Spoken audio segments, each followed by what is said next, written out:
Hey guys, Divine Billion Burst Ultimate here. We're back with a scary story video. Today we'll be reading called He Who Follows Me.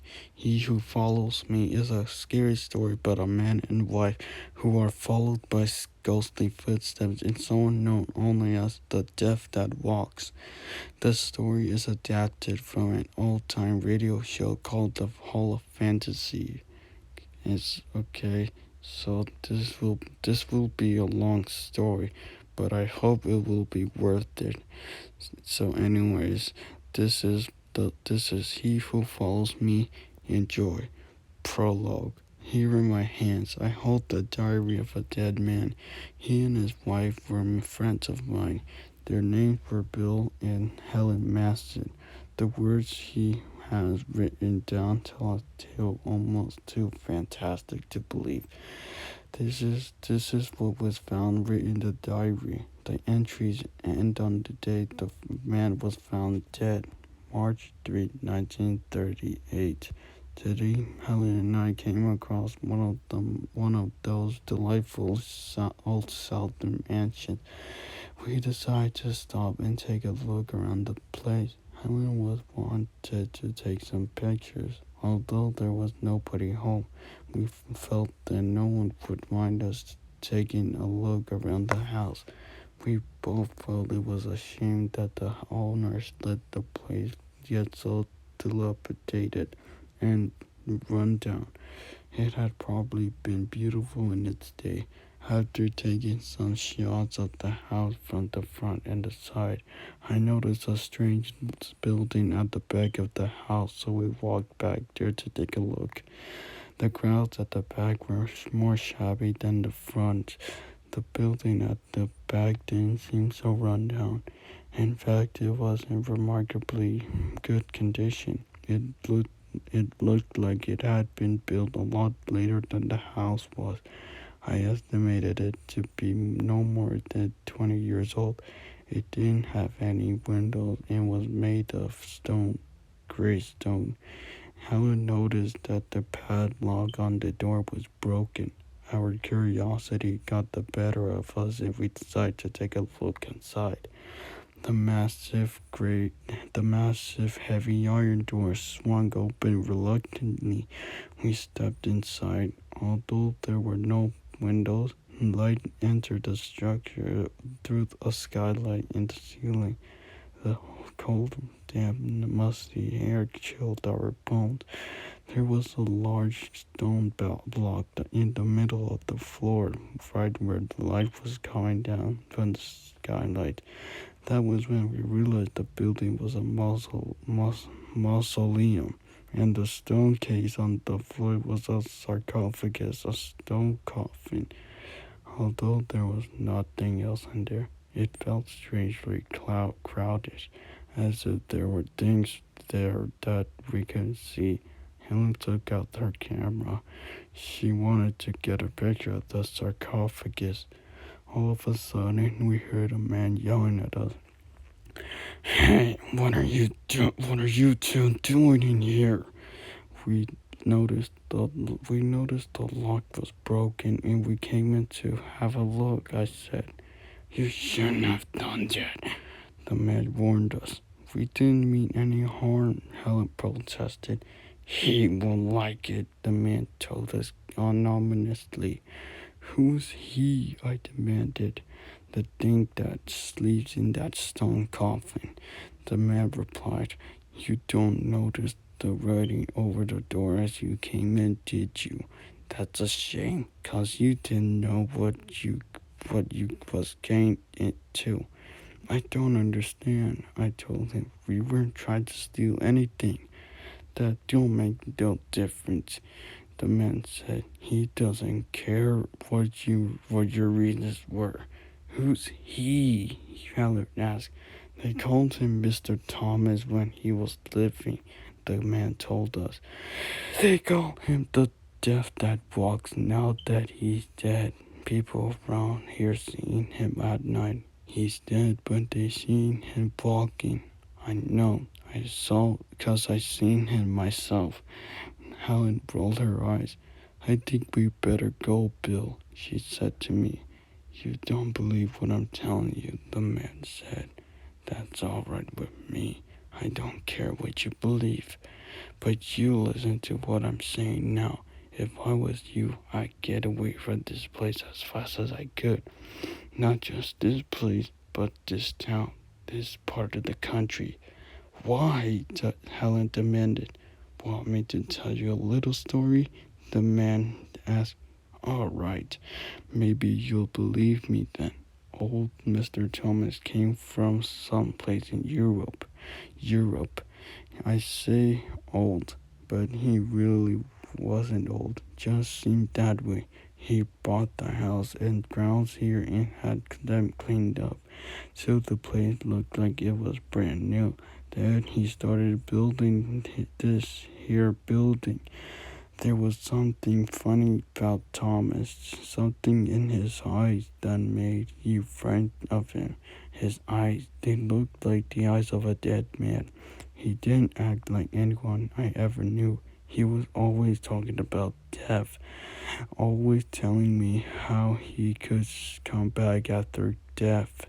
I was the caretaker that just like I am out now. After this building was completed, I used to watch him at night. He'd come out here. It seemed like he was in some sort of trance. He stayed out here for hours, and when he came back to the house, his eyes would glisten and shine, so you couldn't hardly look at him. A week before he died, he told me that as long as I lived, I was to take care of this place, because if I didn't, he'd come back and kill me. And then he died, just like that, and he was put in here in this coffin. One night, about 2 months later, when the moon was full, I heard a noise, and when I came out to look, I saw the door to this place opening, and him come out in the moonlight. I could hear his footsteps, something queer and dragon-like. Then he turned around, and I could see his face in the moonlight, pale and pasty and sick-looking. Those eyes of his seemed like two burning coals of fire. He seemed to be looking at me. I heard him say, "They have disturbed me, and the moon was awakened me. I shall follow them." That's what he said. I heard him just as plain as you're hearing me. And then he vanished into the night. Towards morning, I hear his footsteps again. I heard that big iron door closing, and I knew he was back. The next day, I heard Ralph Cummins died the night before, screaming something about not meaning to go to the mausoleum. I knew who killed him. This has happened again and again for the last 10 years since he's been dead. Folks around here say he'll follow you wherever you go if you come inside here. Why haven't you been killed? I asked. Because he needs me, the man said. He ain't gonna kill me. But if I was you, I'd get out of this part of the country just as soon as I could. A shiver ran down my spine, and Helen and I turned to leave. We better get going, I said. I wish I'd been here when you came, the man said ruefully. As I walked out, we looked up and saw the writing up the door. Above the door, it read, "If you enter here into the realm of them, I shall follow you and bring him with me." March 3 later. I sit here and write these words. It is late and the moon has risen full in the sky. Helen is standing by the window looking out. For some reason, I am frightened. Yet I know that a few months from now I will laugh at the memory of my fright. However, in the morning, I do believe that we will leave this place. Helen is glad. She doesn't believe that caretaker story, but she is concerned just as I am. It was a beautiful night. Helen and I looked out the window. The moon was so big and full. All of a sudden, we noticed a man standing on the street below. He was looking straight up at us and pointed at us. His face was pale and pasty looking, and his eyes were like two bright coals of fire. March 3, still later. The man down in the street, whoever he was, left after about 10 minutes. He gave us quite a fright. If I had felt any doubts as to whether we should leave this place, they've all been dispelled now. I don't know what to believe. Helen has just gone to bed. I think I'll do the same. March 4th, March 4, 1938. As we were settling down to sleep last night, we heard footsteps pacing back and forth. They were coming from the room above us. I called down and complained to the clerk at the reception. He told us that the room above ours was unoccupied. A short time afterwards, we left the hotel. We immediately got our car and drove all night and day. We are stopping now in a motel almost 10,000 miles away. It's reassuring to know that he can probably. It was reassuring to know that he can't possibly follow us. I'm very tired. I will go to bed and get an early start in the morning. March 5, 1938. Last night I was not very comforting either. We heard the same footsteps outside our room, and Helen let out a scream. She claimed she saw the man's face outside the window. This morning, when I went to pay the bill, the motel owner said that a strange pasty-faced man had been in earlier and told him to tell me that he would follow me. March 11, 1938. It's impossible to get any material together that will help me in my work. Everywhere we go, he is there also. March 16, 1938. This morning, the clerk at the front desk told us that a strange man came in and left a message for us. He said it was okay for us to go on ahead because he was going to follow us. March 22, 1938. He left a message with the lady at the desk telling us that he would be in touch. April 7, 1938. He left another message at the desk. The manager had the nerve to ask me if he was a friend of ours. April 18, 1938. Another disturbing night without any sleep. More footsteps from the hall outside. April 29, 1938. When we went to check out this morning, I asked the clerk if there were any messages. He said a strange man in a white suit came by and left a message saying he would follow us. May 15, 1938. I don't know what to do anymore. We can't stop for the night without him showing up. The only sleep we get anymore is in the car while on the road. May 30, 1938. Helen and I argued again today. Since we've been on the run, that seems to be all we've ever do. She wanted to go home. I fear that if we go home, will stalk us there too. She felt it was the only place left to turn. I didn't know what to say, so we left for home.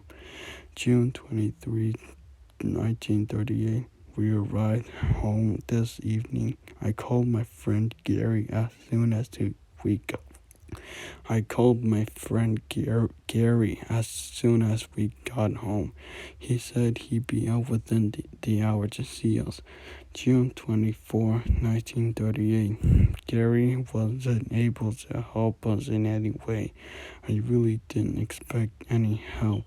I was hoping he would be able to offer some suggestion as to what to do. However, last night was the first night in months that we hadn't been aware of his presence. Maybe Helen is right. Perhaps he won't follow us here. July 20, July 3, 1938. We have not seen or heard anything unusual since we first came home. I feel like a man who has been given a new lease of life. July 10, 1938. Still nothing. August 19, 1938. For the past 2 months, a feeling of peace and security has enveloped the house. Helen and I have been able to go around with no sense of danger or threat or dread. But last night that feeling was shattered. Gary had come over for dinner. It was almost 10 o'clock. We heard footsteps upstairs.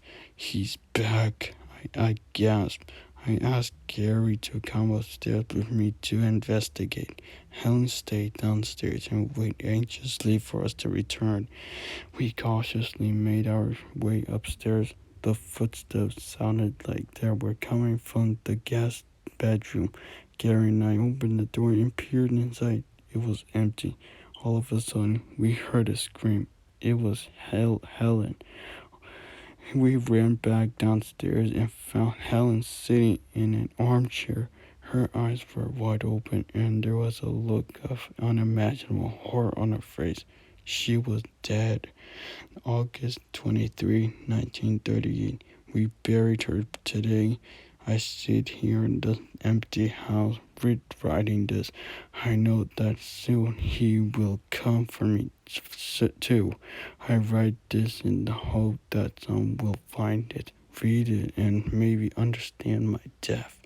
It's lonely here, yet suddenly I have the feeling that I am not alone. Someone is here with me. He is here in this room with me. I am afraid to turn to meet him. Those eyes of his burning into me. Yet I must. I pray that someone reads this. Perhaps he will. Epilogue. The diary ends here. I have read the manuscript in full. I can't shake the feeling of creeping horror that runs through the pages.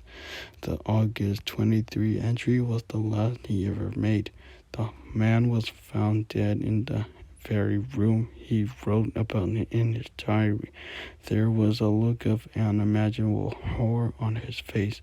The coroner couldn't determine a cause of death, but you and I know what killed him. The death that walks. Oh my God.